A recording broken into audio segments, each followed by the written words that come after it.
Thank you for turning to page 121. A week or so ago, I took a look at the player's handbook and the thief skills for the thief class. Today I'm going to take a look at basically what amounts to be a rebuttal in the Dungeon Master's Guide. Dungeon Master's Guide was published a year after. Player's Handbook was set in 1978. Dungeon Master's Guide was 1979. So I regard the stuff in the Dungeon Master's Guide as kind of superseding anything that might be contradicted in the Player's Handbook.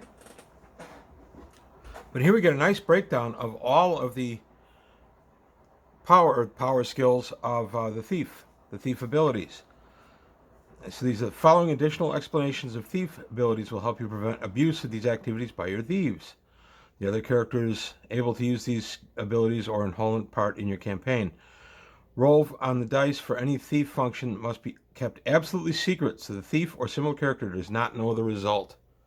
And then the first thing we talk about is backstabbing. Opponents aware of the thief will be able to negate the attack form. Certain creatures, Adhyogs, slimes, molds, etc., either negate, surprise, or have no definitive back, thus negating the ability. I also am aware of things like beholders. Beyond having no back, beholders also have eyes facing pretty much everywhere, so I don't let the beholder be surprised either. I had someone in my thief video comment asking about backstabbing a dragon. My answer to that is no. The only way I would allow a backstab on a dragon or a similar type creature is if the thief had access to and studied tremendously the anatomy of the dragon. So if he consulted a sage and the sage taught him the anatomy of a dragon and he knew just where the muscle bundles were or the organs were, that would be the only way I would allow a thief to possibly backstab a dragon. But generally at my table, I'm not going to allow it. And there are other creatures that it's worthless to backstab, like any kind of golem or anything like that, elemental, because they have no organs to injure. So now let's take a look at pickpockets.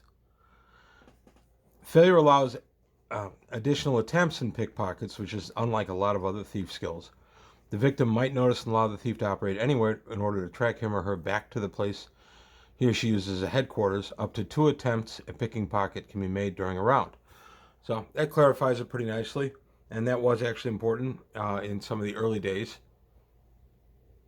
We get into arguments or discussions about that. Opening locks. The act of picking a lock to be open can take from 1 to 10 rounds depending on the complexity of the lock. As a rule, most locks will take about 1 to 4 rounds of time to pick. I generally will just do 1 round. There are more complex ones, of course, I'll do more, or if there's a trick or something like that. But generally, I'll just do 1 round, 1 lock.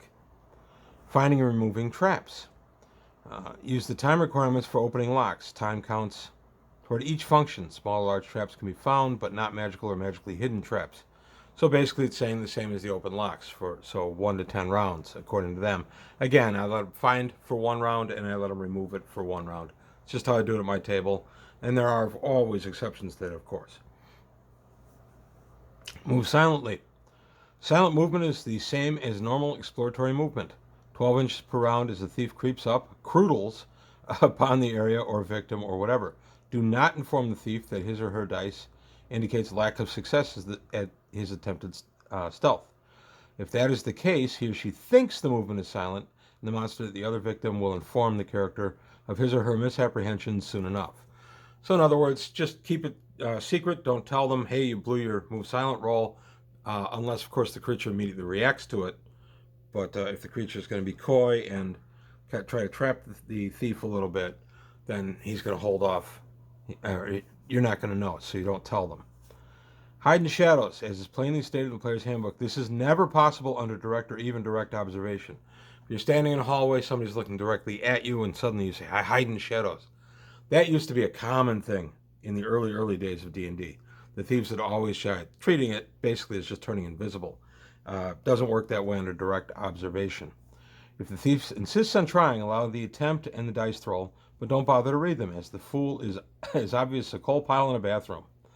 Likewise, if a hidden thief attempts movement while under observation, the proverbial jig is up for him or her. Naturally, a creature closely pressed in melee is not likely to bother looking for some thief not directly in the line of sight. But if vision would normally extend to the thief's area of activity, then observation rules apply. Unobserved attempts at hide in shadows must likewise stand the hazard of the dice rolls. A score greater than the required number shows the character's ability is not on par with his or her ability, and they think they're hiding, they are really not. Note also that thief hiding in shadows is still subject to detection, just as if she were invisible. And they refer to the invisibility section. And yeah, I do the same thing. I have no problem with a detect invisibility showing a thief hiding in shadows. I would listen to counter arguments because it's not actually invisibility. So if somebody wanted to vigorously defend the position that no, it would not reveal it, I'd be okay with it. True seeing, I would always allow it to reveal it. Hearing noise. This is pretty straightforward. The thief, just as any other character, must take off his or her helmet or obstructing headgear in order to press his or her ear to the door surface in order to hear beyond. And as I said in the last video, it's a great way to have a thief's head get stuck to a mimic posing as a door. My players often listen to chests also, which is a great way to trap them with a mimic. If that is the case, then I treat the trapped thief, his head attached to the door, to the mimic. I treat them as AC 10 when the mimic then swings. Even if they are wearing magical armor, the only exception to that would be if they were wearing a magic cloak or a magic protection ring. So if they had a +3 ring of protection on, I would still give them 10 -3 in armor class of 7. That's the only time I would change it. Any kind of movement would be lost, of course, because the guy's attached to the monster by his head. Climbing walls. This is probably the most abused thief function. Yes. Although hiding in shadows vies for distinction, the ability to climb walls is something which is acquired through training and practice. The rate of vertical or horizontal movement is possible, depends on the texture and other conditions of the surface. And then we got a nice little chart here. Very smooth, few cracks, non-slippery. You can go 6 feet per round, 3 feet for slightly slippery, and slippery you can't climb it. Smooth but cracked, somewhat rough. 12 inches on non-slippery, 6 inches on slippery, slightly slippery, and 3 inches on slippery. And then fairly rough and some cracks, very rough. 18-inch movement, non-slippery. 9-inch on slightly slippery and 6 on slippery. Rough with ledges, many projections. 24-foot movement rate. 12 foot on slightly slippery and 9 foot on slippery. Slightly slippery surface, double chances of slipping and falling. Slippery surfaces make chances of falling 10 times greater. Thus, a slippery surface cannot be attempted successfully by any thief under 6th level, and even a 10th level has a 10% chance per round of slipping and falling. Be certain to check each round of vertical and horizontal movement for chance of slipping and falling. Surfaces which are inclined towards or slightly slippery, inclined towards, move towards greater difficulty. Let's see. Inclined surfaces, non-slippery one being treated as slightly slippery if it's an inclined surface. Inclined, I would guess, backward from the thief's perspective of climbing. If it's climbed forward, I would add bonuses to it. Most dungeon walls will fall into the fairly rough to rough category. Some will be non-slippery, but most will be slightly slippery due to dampness and slime growth. So that's a good look at some notes on the ability to climb walls, and then read languages. Read languages actually, from my table, used to vie for one of the more abused thief skills. This ability assumes the language is in fact one which the thief has encountered sometime in the past. Ancient and strange languages, those you as the DM have previously designated as such, are always totally unreadable. Even if able to read the language, the thief should be allowed only to get about that percentage of the meaning of what was written in the first place. So if he can understand 40% chance to understand it, he'll only get about 40% of what's in the text. The rest they will have to guess at. Languages which are relatively close to those known by the thief will not incur such a penalty. So if somebody's reading an ancient script and it's written in ancient Sulois and they've never encountered that before, then of course they're not going to have any genuine chance at reading it. But if it's in ancient Elvish and they speak Elvish, then they have a chance of understanding it. It's just a matter of reading a slightly updated version of the language. And then the last thing is one of my favorite things, thieves and assassins setting traps. I have done this with my thief. I've played a couple of thieves, I've played one assassin. I have definitely set traps with those characters. Simple mechanical traps can be set by thieves or assassins. The chance to do so successfully is equal to that of the chance shown for detecting such traps. So if I have 40% chance to detect, I have 40% chance to set. The But in this case, the assassin operates at an ability level equal to 2 levels above his or her own, exactly as if she were a thief. 5th level assassin has the same chance of setting a trap as the 7th level thief. Assassins operate their thief skills 2 levels below a thief of equal level. So a 5th level assassin would work as a 3rd level thief as pertains to his skills, but not when setting a trap. He's actually 2 levels higher. So my 5th level assassin would actually operate as a 7th level thief in setting a trap. That's an interesting little note. Simple traps are those involving mechanical components, arrow traps, tripwires, spring-propelled missiles. Special devices such as poison needles, scything blades, and anything else will have to be provided.